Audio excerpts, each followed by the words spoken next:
Bismillahirrahmanirrahim. Pada hari ini saya akan membuat video pembelajaran mengenai penyakit infeksi dan non-infeksi yang terjadi pada budidaya, khususnya budidaya udang windu. Yang kita ketahui bersama bahwa udang windu ini merupakan udang yang memiliki nilai ekonomis yang sangat tinggi dan memiliki nilai ekspor yang sangat menjanjikan.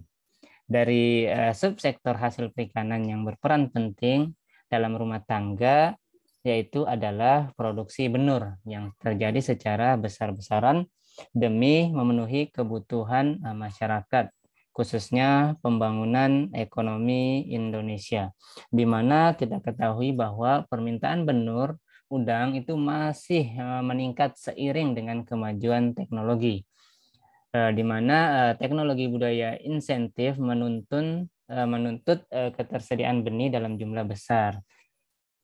Namun belakangan ini terjadi peningkatan produksi yang tidak terlalu signifikan, diakibatkan adanya permasalahan yang terjadi pada pembesaran atau budidaya benur atau pos larva atau larva udang windu di beberapa hatchery.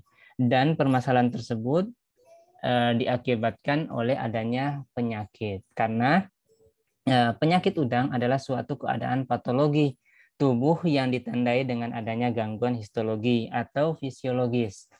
Karena adanya gangguan, maka kelangsungan hidup dari benih udang windu tadi mengalami penurunan.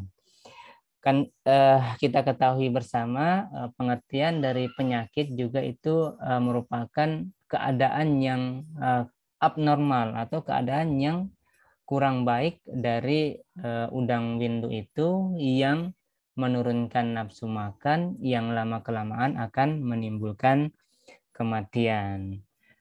Namun penyakit itu tidak ada dengan sendirinya, tetapi dia terjadi dengan beberapa proses. Di sini kita akan membahas tentang konsep terjadinya penyakit. Terjadinya penyakit itu ada hubungannya dengan 3 komponen dalam budidaya, mulai dari lingkungan, patogen atau infeksi bakteri, jamur, parasit maupun virus, kemudian ada inang atau ikan atau udang itu sendiri. Nah, konsepnya ketika lingkungan itu baik, maka dia bisa berperan pada resisten ikan terhadap patogen. Tetapi ketika kondisi lingkungan itu kurang baik, maka dia akan berpengaruh pada peningkatan populasi patogen. Nah, ketika lingkungan kurang baik, maka populasi patogen atau bakteri, virus, parasit, dan juga jamur itu akan meningkat. Nah, ketika meningkat, maka dia akan mudah menginfeksi organisme. Tetapi perlu diketahui, ketika patogen ini muncul dengan jumlah populasi yang kecil, maka dia tidak terlalu berpengaruh bagi organisme.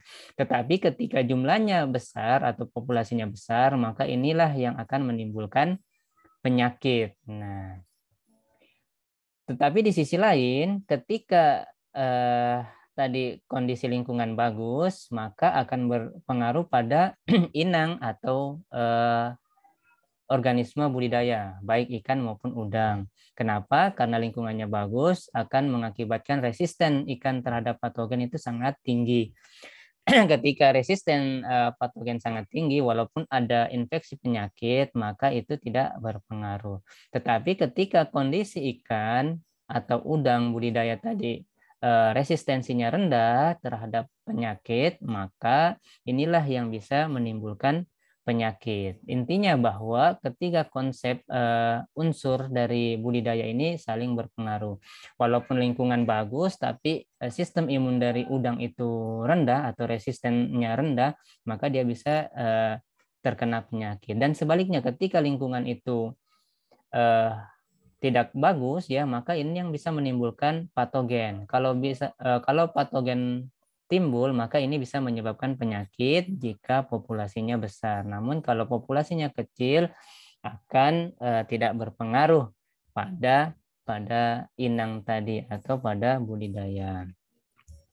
Nah, konsep ini bisa berjalan ketika yang pertama inang itu atau ikan atau udang yang dipelihara itu memiliki nilai ekonomis atau dalam hal ini memiliki kondisi tubuh yang baik, bersih dari luka, kemudian agresif dan seterusnya.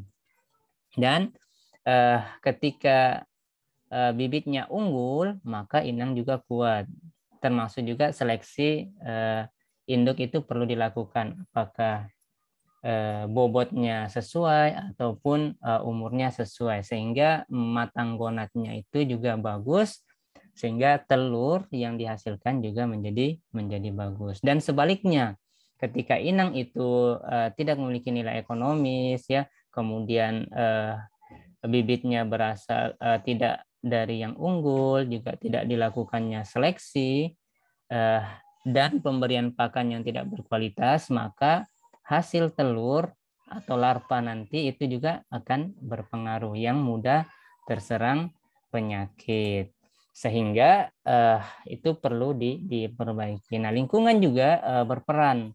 Lingkungan perairan yang kurang sesuai untuk kehidupan ikan akan memicu timbulnya penyakit, misalkan tadi pH-nya atau suhunya tidak sampai optimum, misalkan pH-nya rendah, ya, nah maka itu akan tidak baik, atau salinitasnya sangat tinggi terhadap budidaya air tawar misalkan, itu juga akan berpengaruh.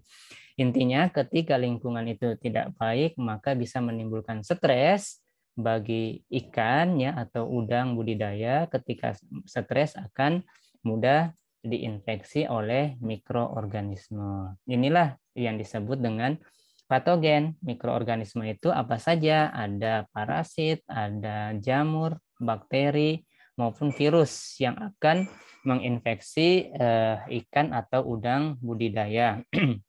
Dan ini muncul ketika kondisi lingkungan tidak stabil, maka dia bisa menyebabkan penyakit bagi inang. Ini konsepnya, ya. Kalau kita lihat diagram di sini ada 4. Sebenarnya yang A itu artinya ketiga komponen ini bisa menimbulkan penyakit. Jika lingkungan kurang bagus, bisa menimbulkan penyakit yang disebut dengan penyakit non-infeksi. Ketika inang juga sistem imunnya kurang, dan juga penyerangan patogen juga bisa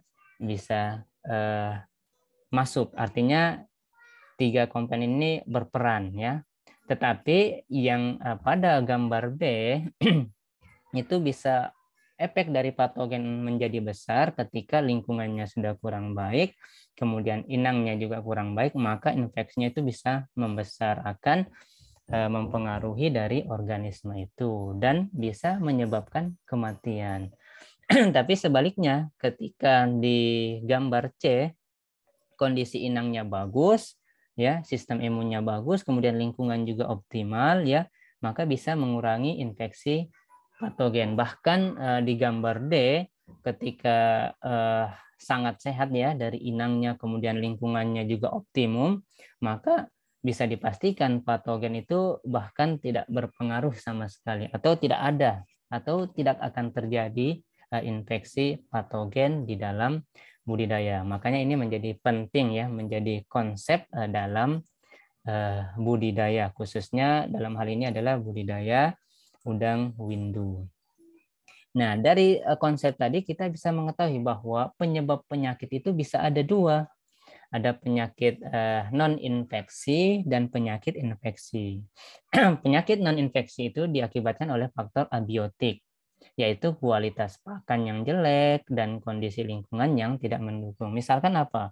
Kualitas pakan, ya, pakannya tidak sesuai standar, nilai proteinnya rendah, karbohidratnya rendah, sehingga kalau proteinnya rendah, ya tingkat pertumbuhan juga pasti akan rendah. Karbohidratnya rendah, berarti energi untuk mereka gunakan juga pasti rendah.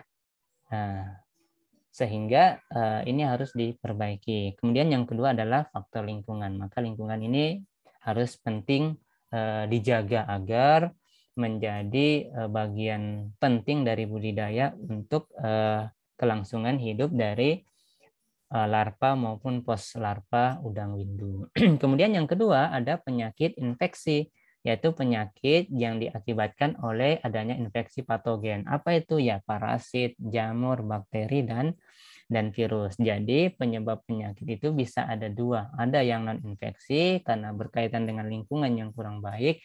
Ada yang berkaitan dengan infeksi, yaitu yang memang diinfeksi oleh patogen, yaitu bakteri, jamur, virus, maupun parasit. Nah, inilah keempat penyebab penyakit infeksi dari budidaya yang ada, baik budidaya ikan maupun budidaya kepiting. Nah, keempat infeksi ini ternyata memiliki berbeda-beda karakteristik. Misalkan saja kalau dari segi ukuran, ya virus yang paling kecil ya dengan ukuran nanometer ya, bisa 1 mm itu dibagi 1 juta. Nah, itulah ukuran dari virus, kan bayangkan kecil sekali. Kemudian bakteri di atasnya ya mikrometer, kemudian jamur ya agak lebih besar lagi. Kemudian parasit juga berukuran mirip dengan jamur ya.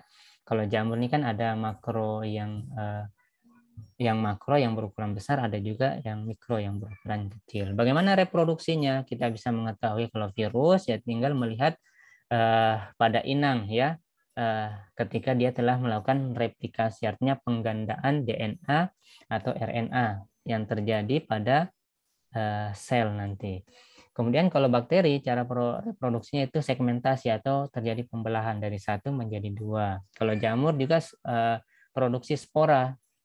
Contoh yang bisa kita lihat adalah tempe. Tempe itu kan dari jamur ya, yang membelah sporanya sehingga dari kedelai tadi itu bisa menyatu dengan adanya spora dari jamur dari hasil dari fermentasi, tetapi itu bisa dimanfaatkan dimakan karena itu adalah jamur yang dapat dimanfaatkan. Kemudian parasit itu bentuk reproduksinya bisa telur ya, di bagian daging telur, di daging budidaya dia bisa bertelur. Kemudian bisa juga dalam bentuk spora. Kemudian kulturnya bagaimana dikultur? Nah, kalau virus pada sel, kalau bakteri pada media, kalau jamur juga pada media, kalau parasit pada umumnya membutuhkan inang atau organisme hidup. Lalu dideteksi seperti apa? Nah, ini menggunakan PCR. Sama dengan sekarang, kita terinfeksi COVID-19 kan itu dideteksi dengan PCR. Bisa melihat sampai urutan genetiknya atau band-band yang ada pada gambar atau PCR tadi ya, atau kultur sel secara imunologi juga bisa ya dilihat dari sistem imunnya. Makanya ada juga rapid test ya, walaupun tingkat keakuratannya rendah. Melihatnya bukan dengan mikroskop biasa, tetapi mikroskop elektron yang pembesarannya lebih besar. Kemudian kalau bakteri ya kultur pada agar ya, mikroskop secara imunologi bisa.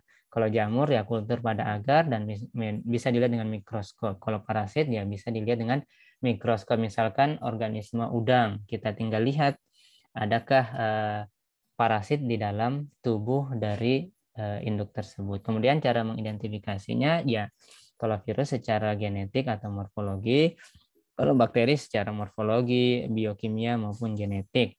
Kalau jamur bisa secara morfologi.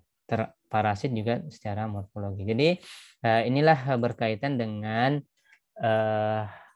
penyakit infeksi dan penyakit non-infeksi yang biasa terjadi pada budidaya, khususnya budidaya udang windu, yang dalam hal ini adalah